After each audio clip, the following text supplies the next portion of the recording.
Capítulo 2. Los conflictos humanos y la infelicidad. ¿Cuándo y por qué comienza la búsqueda espiritual?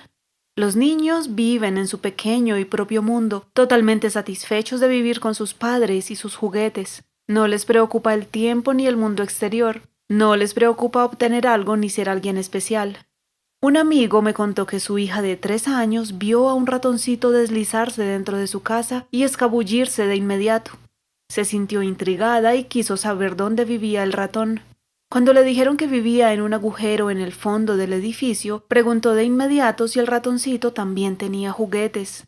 La niña crecía en un mundo de compartimentos separados. Su nombre, sus padres, un surtido de juguetes, comida para elegir. En otras palabras, iba descubriendo un mundo en el que el tiempo y el espacio le exigían ciertas cosas.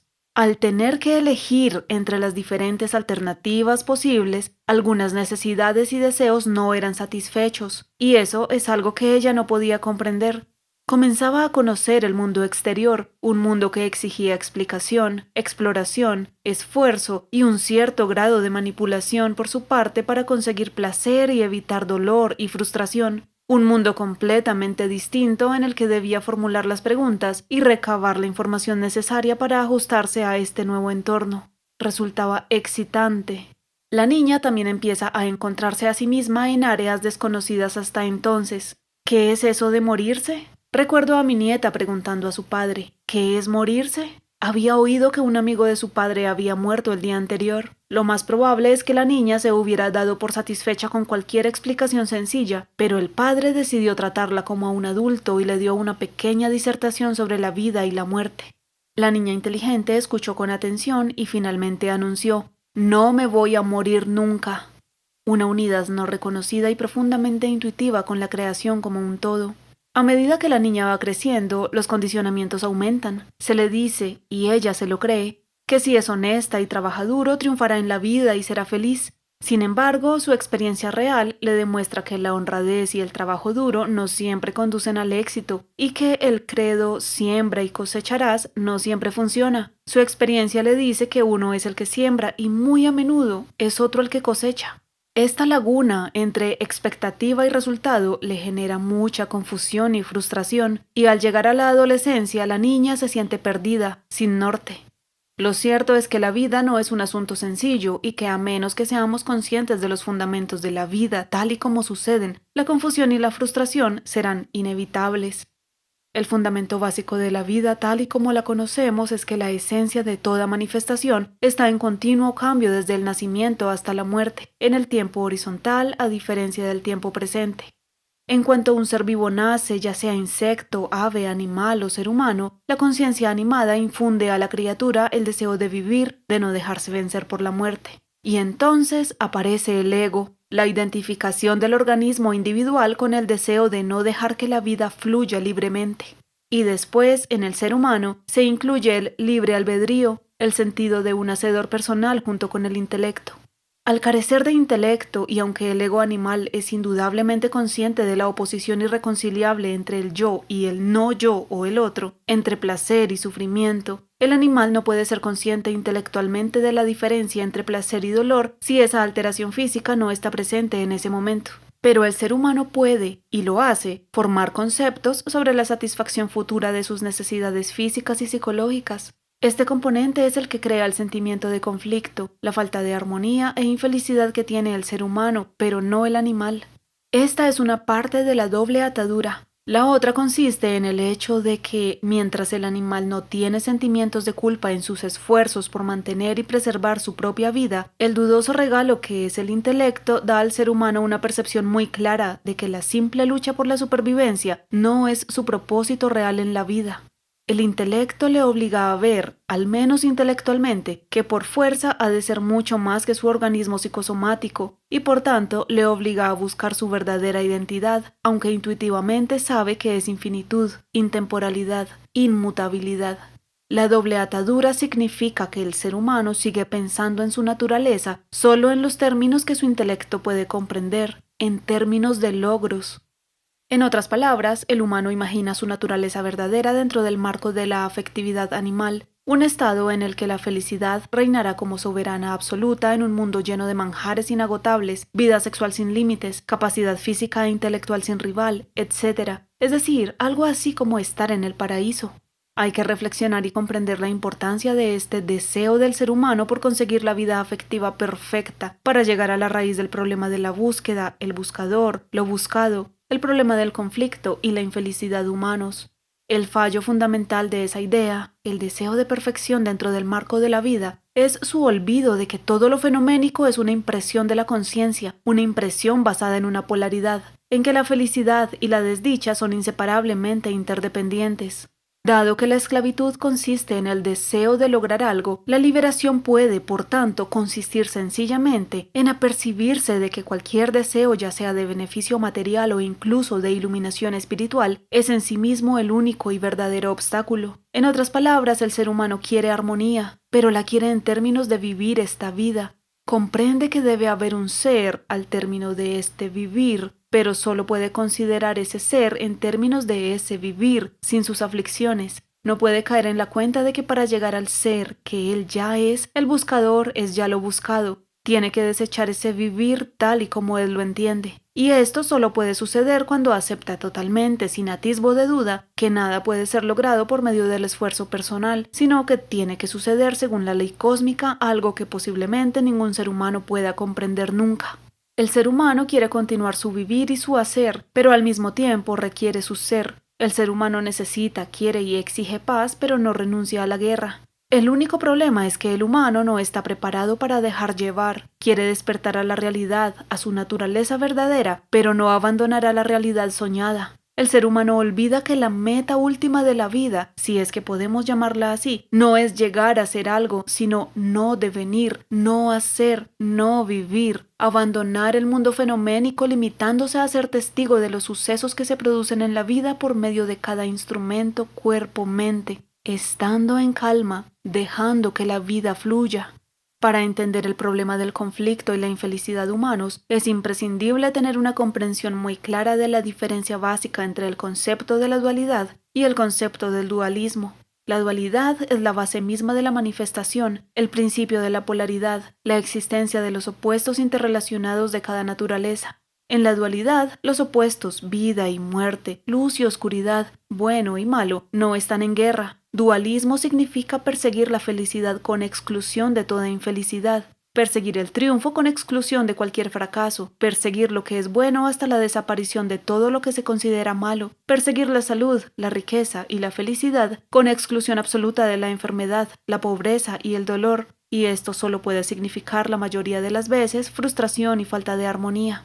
Por otro lado, el principio de la polaridad significa la aceptación gustosa de los opuestos interrelacionados como la piedra angular del universo, de la vida. Al aceptar la polaridad como la base misma de la vida, ésta se convierte en un arte que mantiene a los dos opuestos interrelacionados en un equilibrio armónico. Conociendo al hombre y preservando a la mujer, uno se convierte en una corriente universal, y al convertirse en una corriente universal, uno no se aparta de la vida eterna. Hombre y mujer no se refieren, desde luego, tanto al sexo como a las características dominantes de lo masculino y lo femenino. En otras palabras, los opuestos interrelacionados son como las caras opuestas e inseparables de una misma moneda, los polos de un imán o el pulso y el intervalo de cualquier vibración.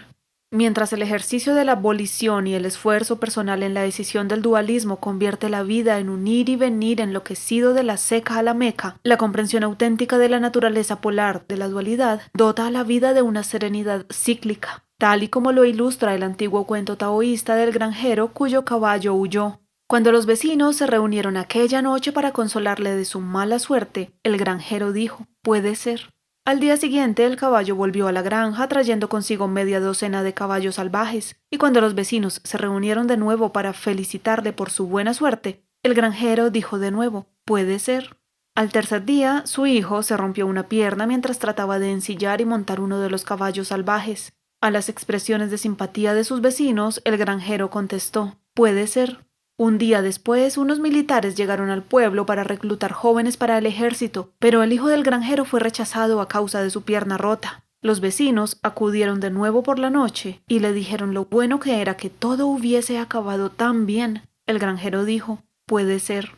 Según el principio de la polaridad de los opuestos, la vida no solo significa un ciclo continuo de cosas buenas y malas que evitan la monotonía y convierten la vida en una aventura maravillosa, sino que la naturaleza ha provisto también nuestro sistema psicosomático con estados alternados de sueño y vigilia, olvido y recuerdo. Cuando el libro del Génesis narra la caída de la gracia de Adán y Eva porque obtuvieron el conocimiento del bien y del mal, lo que viene a decir es que su caída se debió a la discriminación entre lo bueno y lo malo, lo útil y lo inútil, lo aceptable y lo inaceptable, ocasionada por la preocupación de lo que es ventajoso y lo que no lo es en el entorno inmediato. En otras palabras, el ser humano atrae hacia sí mismo la infelicidad cuando muestra una preocupación obsesiva por la seguridad y la supervivencia. Por otro lado, aceptar la polaridad en la que se basan la vida y la naturaleza significa una unidad con el universo que nos capacita para vivir la vida con una serenidad que aumenta las posibilidades de seguridad y supervivencia, por la sencilla razón de que no hay ningún tipo de ansiedad que pueda dificultar y poner freno al movimiento libre de lo que se está haciendo.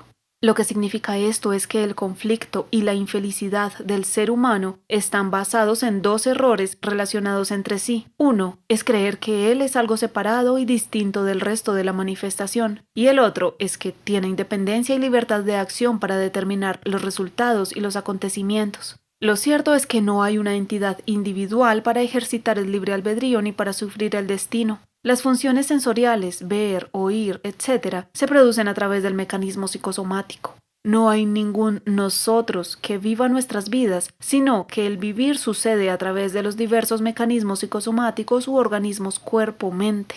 Es muy curioso que el ser humano ansíe certeza y seguridad para sí mismo como una parte intrínseca de la felicidad y sin embargo no tenga una idea muy clara de lo que es ese sí mismo. Este sí mismo o mí mismo no es más que una identificación de la mente con su autoimagen, imagen que, a su vez, solo es un sumario de los recuerdos y acontecimientos del pasado. Es más, lo que llamamos individuo es este sumario censurado y editado. El humano se preocupa más del pasado que del presente, y la felicidad futura a la que aspira está íntimamente relacionada con la certeza y la seguridad basadas en el pasado.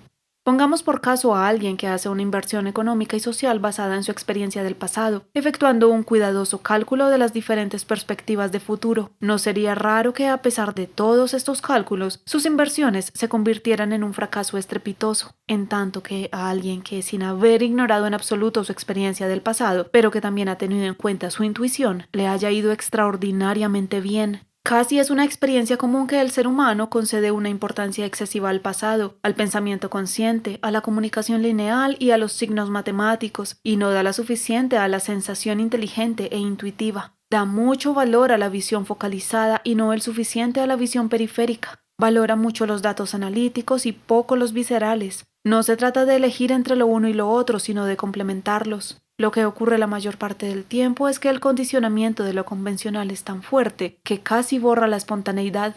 Esto, por desgracia, se ve en la educación que se le da a un niño, en la que la incidencia sobre lo abstracto y el pensamiento lineal combinado con las convenciones sociales llega a veces a reprimir tanto la espontaneidad de su expresión que termina haciéndole daño. Lo que hace falta no es, desde luego, una sumisión a cualquier capricho insensato, sino el reconocimiento racional de una inteligencia que no esté basada en seguir un orden estricto del trabajo del razonamiento y del intelecto, sino una inteligencia que pueda distinguirse claramente en la forma en que funciona el cuerpo, la forma en que somos capaces de mover nuestros miembros y de respirar. El ser humano teme confiar en el funcionamiento espontáneo del que está dotado de forma natural, que se bloquea cuando se restringe su funcionamiento natural al esforzarse por comprenderlo en términos de técnicas convencionales.